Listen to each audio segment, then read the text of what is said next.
Assalamualaikum warahmatullahi wabarakatuh. Halo semua, selamat datang kembali di seri tutorial pemrograman Structure Text PLC menggunakan CodeSys. Di video sebelumnya kita sudah mempelajari bagaimana cara membuat timer.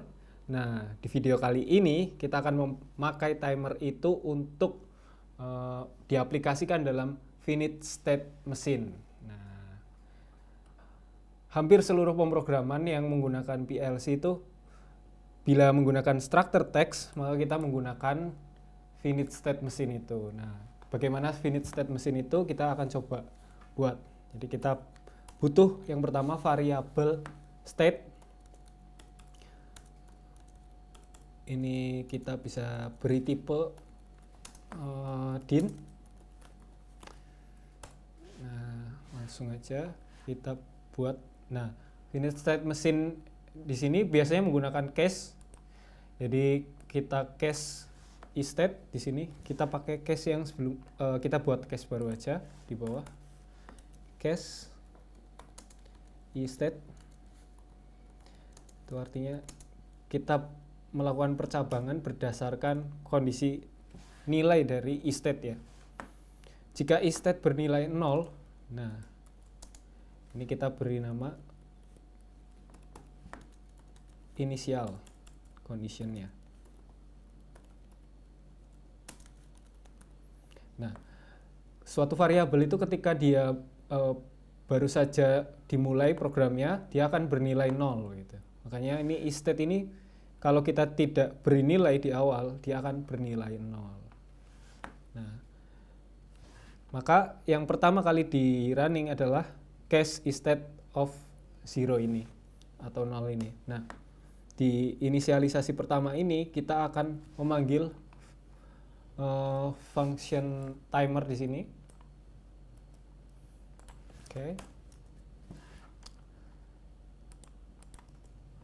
Kita initnya kita beri true. Nah, time-nya 10 second. Setelah itu istate akan kita beri nilai 1. Setelah ini di running sekali, timer di trigger awal dinyalakan dengan delay 10 second itu, lalu state-nya kita ubah ke 1. Nah, maka dia akan kembali ke atas lagi. Nah, sampai di sini istate ini ketika bernilai 1, maka ini sudah tidak dieksekusi lagi. Yang dieksekusi adalah kondisi 1 ini. Nah, di 1 ini kita bisa langsung gunakan atau melakukan sesuatu. Misalnya kita mau beri nilai suatu variabel baru, kita beri i temp misalnya ya, temporary. Ini di sini kita beri time, ini akan kita kasih nilai atau kita kasih nilai 9 gitu. Nah,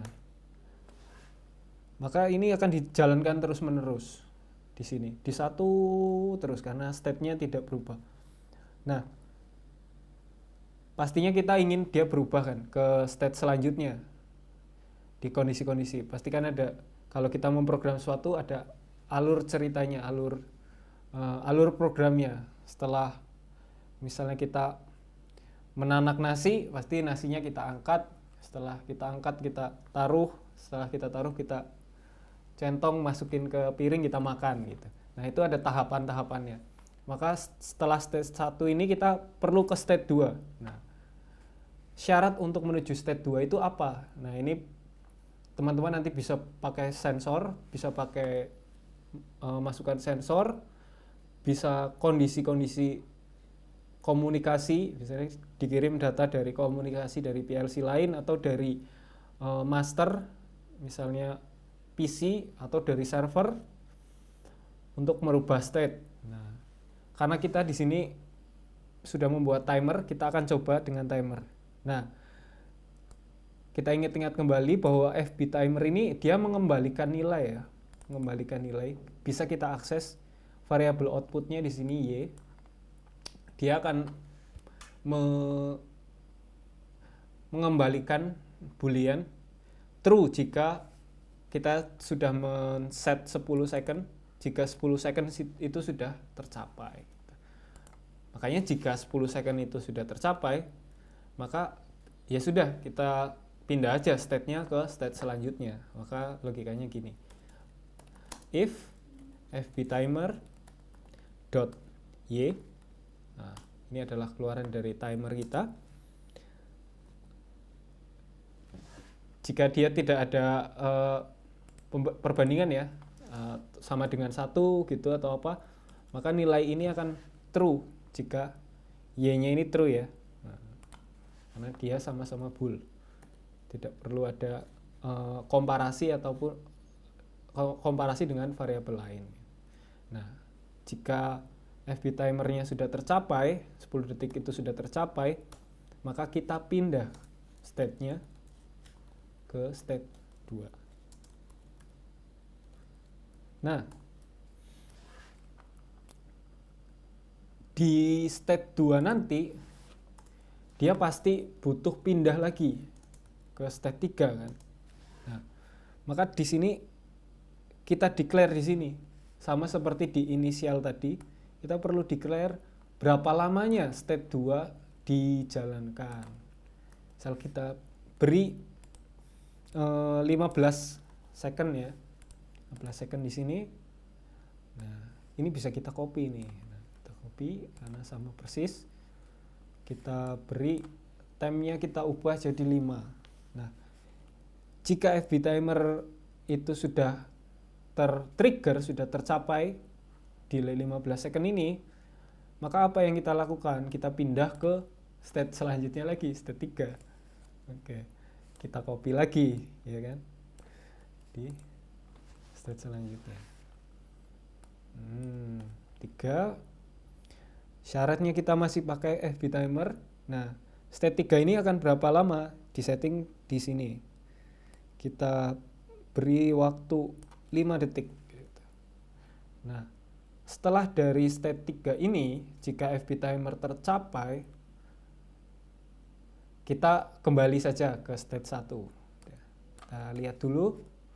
Intinya berarti ini di sini kita setting timer 10 second. Di state 1 kita tes.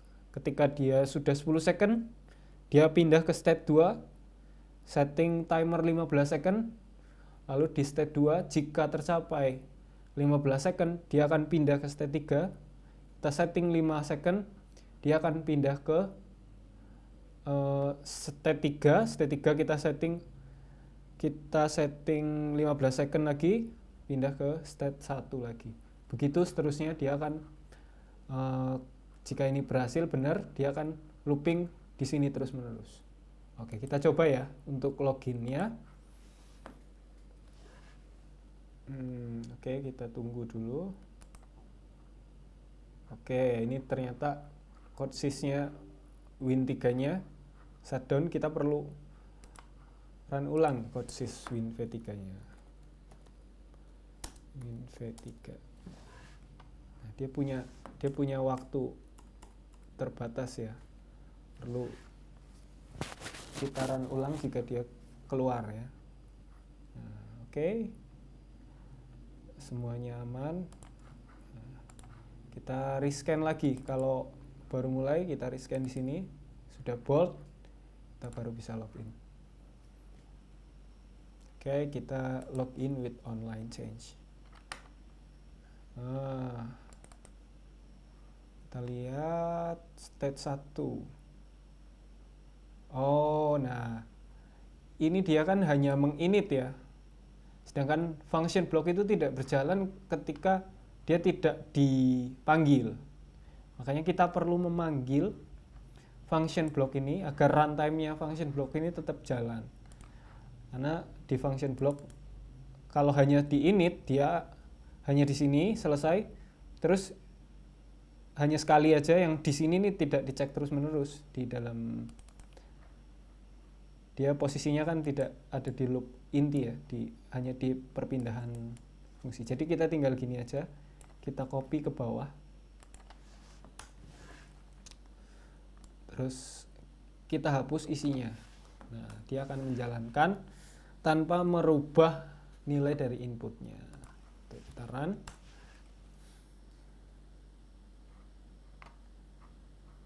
Oke, dia stuck di 2. Oke,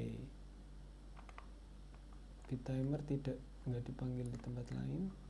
Kita cek di fvtimer ya.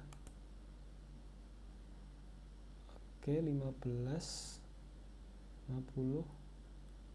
Oh, ini 15 second ya, jadi agak lama nunggunya.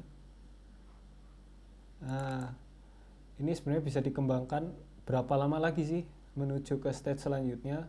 Nanti tinggal dikurangin ya, dari t-start plus t-time kurangin time now, nanti dapat berapa lama lagi untuk menuju stage selanjutnya. Oke, sebentar, ini di 50, targetnya dia ada di 60, coba di 60. Apakah ada yang salah di 2? Oh, nah ini udah pindah ke stage 1. Di stage 3-nya hanya sebentar, cuma 5 second. Jadi pindah ke stage 2 lagi. Nah, di stage 2-nya ini cukup lama, 15 second. Gitu ya. Ini kita sudah bisa pindah, tapi coba kita percepat ya delaynya supaya bisa terlihat secara jelas state-nya ini di mana.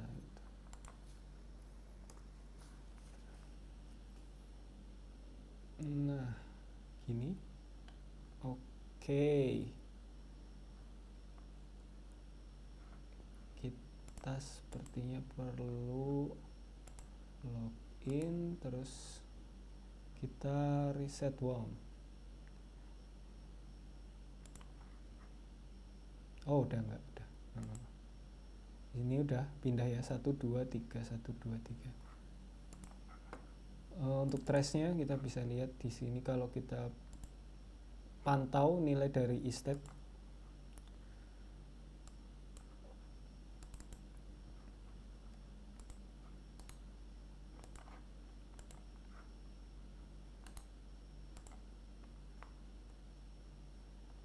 Yang ini kita gini. Itu multi channel. Nah, ini setiap 1 detik dia pindah state. Oke, state 1, state 2, state 3. State 1, state 2, state 3. Oke, jadi itu adalah loopingnya ya, looping sederhananya dari FSM ini. Nah, nanti kalau kita perlu melakukan sesuatu di state 2, kita perlu menyalakan lampu, perlu menyalakan relay tertentu, nanti bisa dipakai di sini. Nah, di video selanjutnya kita akan membahas itu. Juga nanti kita akan sambungkan dengan visualisasi. Jadi kita bisa lihat pergerakannya itu gimana. Gitu ya. Selanjutnya kita akan lebih perdalam lagi tentang finite state mesin ini dan penerapannya. Sampai jumpa di video selanjutnya dan terima kasih. Wassalamualaikum warahmatullahi wabarakatuh.